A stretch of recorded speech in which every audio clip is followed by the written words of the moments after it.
Hi friends, welcome to Hema spicy சமையல். வாங்க இன்றைக்கி ரொம்ப குயிக்காக ஒரு பிரெட் சாண்ட்விச் வீட்டிலையே ரொம்ப சிம்பிளாக ஈஸியாக பண்ணிடலாம். பிரேக்ஃபாஸ்ட்டுக்கு இந்த மாதிரி சாண்ட்விச் ரெடி பண்ணி சாப்பிட்டிங்கன்னா கண்டிப்பாக உங்களுக்கு ரொம்ப ஃபில்லிங்காக இருக்கும். நீங்களும் கண்டிப்பாக வீட்டில் ட்ரை பண்ணி பாருங்கள். வாங்க வீடியோக்குள்ளே போகலாம். வீடியோ ஸ்கிப் பண்ணாமல் பாருங்கள். உங்களுக்கு ரொம்ப ஈஸியாக சிம்பிளான மெத்தடில் சொல்லியிருக்கேன். வாங்க வீடியோக்குள்ளே போகலாம். நம்ம சேனலை நீங்கள் சப்ஸ்கிரைப் பண்ணலைன்னா சப்ஸ்கிரைப் பண்ணிக்கோங்க. இப்போது பிரெட் சாண்ட்விச் பண்ணுறதுக்கு ஃபஸ்ட்டு பார்த்திங்கன்னா நான் ஸ்டஃபிங் ரெடி பண்ணிக்கலாம்.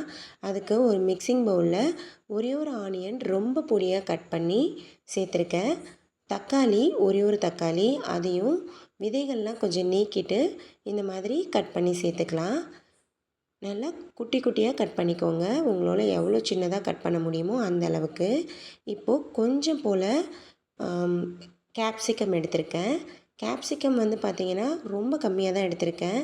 அதையும் பொடியாக கட் பண்ணி சேர்த்துருக்கேன். சேர்த்துட்டு நல்லா மிக்ஸ் பண்ணி விட்டுக்கலாம். உங்களுக்கு வேறு ஏதாவது காய்கறிகள் ஆட் பண்ணணுனாலும் ஆட் பண்ணிக்கோங்க. இப்போது மயோனஸ் இது ரெடிமேடாக தான் வாங்கியிருக்கேன்.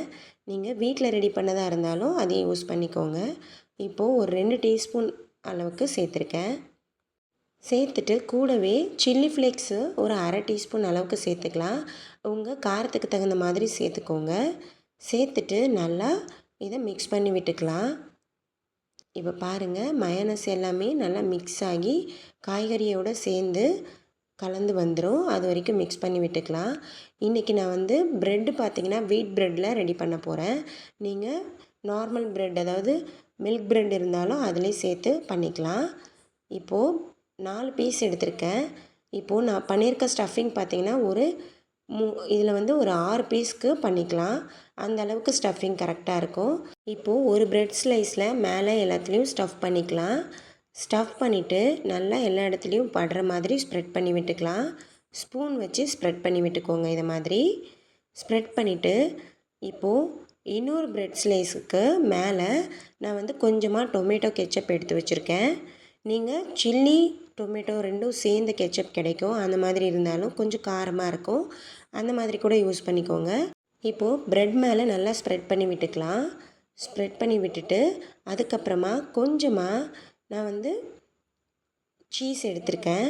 சீஸ் கொஞ்சமாக திருவி விட்டுக்கலாம். இந்த மாதிரி சின்னதாக கிரேட்டர் வச்சு நல்லா துருவி எடுத்துக்கோங்க.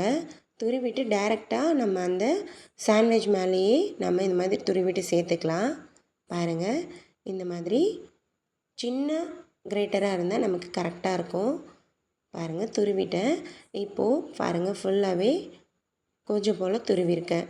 இப்போது மேலே நம்ம அந்த டொமேட்டோ சாஸ் தடவின ப்ரெட் ஸ்லைஸை எடுத்து இது மேலே வச்சுட்டு ஒரு ப்ரெஸ் கொடுத்துக்கலாம். ப்ரெஸ் கொடுத்து இதே மாதிரி நீங்கள் எத்தனை ப்ரெட் பண்ணணுமோ எல்லாத்தையுமே நம்ம ரெடி பண்ணி வச்சுக்கலாம். அதே மாதிரி நான் ஒரு 3 ப்ரெட்டுக்குமே ரெடி பண்ணி எடுத்து வச்சுக்கிட்டேன்.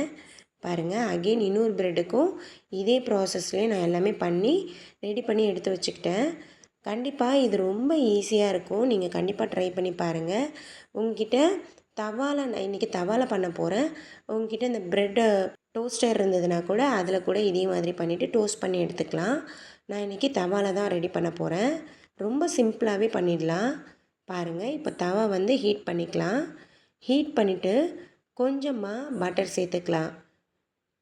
பட்டர் சேர்த்து நல்லா உருகி வந்ததுக்கப்புறம் நம்ம எடுத்து வச்சுருக்க ப்ரெட் ஸ்லைஸை இதில் நம்ம சேர்த்துக்கலாம். பாருங்கள், ஒரு 1/2 டீஸ்பூன் அளவுக்கு எடுத்திருக்கேன். இப்போது நல்லா உருகிடுச்சு. இப்போது நம்ம ப்ரெட்டை சேர்த்துக்கலாம். ஸ்டஃபிங் வெளியே வராத அளவுக்கு லைட்டாக ப்ரெஸ் பண்ணி கொடுத்துக்கோங்க.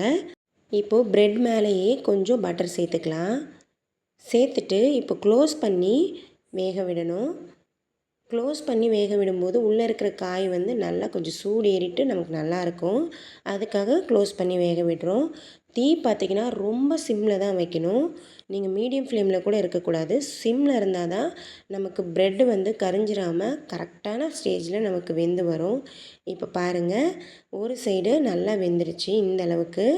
இப்போ நம்ம பொறுமையாக திருப்பி சேர்த்துக்கலாம். பாருங்கள், திருப்பிட்டு இந்த மாதிரி ஒரு ப்ரெஸ் கொடுத்துக்கோங்க. அப்போ தான் நமக்கு அது உள்ளே இருக்க ஸ்டஃபிங் எதுவுமே வெளியே வராமல் இருக்கும். பாருங்கள் 2 பக்கமுமே நல்லாவே வெந்துருச்சு. ஒரு 2 மினிட்ஸ்லேயே நல்லா குக் ஆகிடும். லோ ஃப்ளேம்லேயே வச்சு குக் பண்ணுங்கள். இப்போது ப்ரெட்டை வந்து பார்த்திங்கன்னா ஒரு கட்டரில் சேர்த்துட்டு இந்த மாதிரி நைஃப் வச்சு நல்லா சென்டரில் கட் பண்ணி எடுத்துக்கலாம்.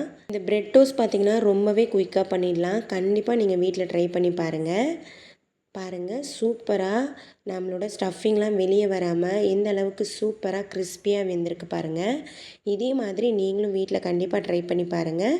வீடியோ பிடிச்சிருந்தா லைக் பண்ணுங்கள், ஷேர் பண்ணுங்கள், கமெண்ட் பண்ணுங்கள். நம்ம சேனலை சப்ஸ்கிரைப் பண்ணுங்கள். தேங்க்யூ.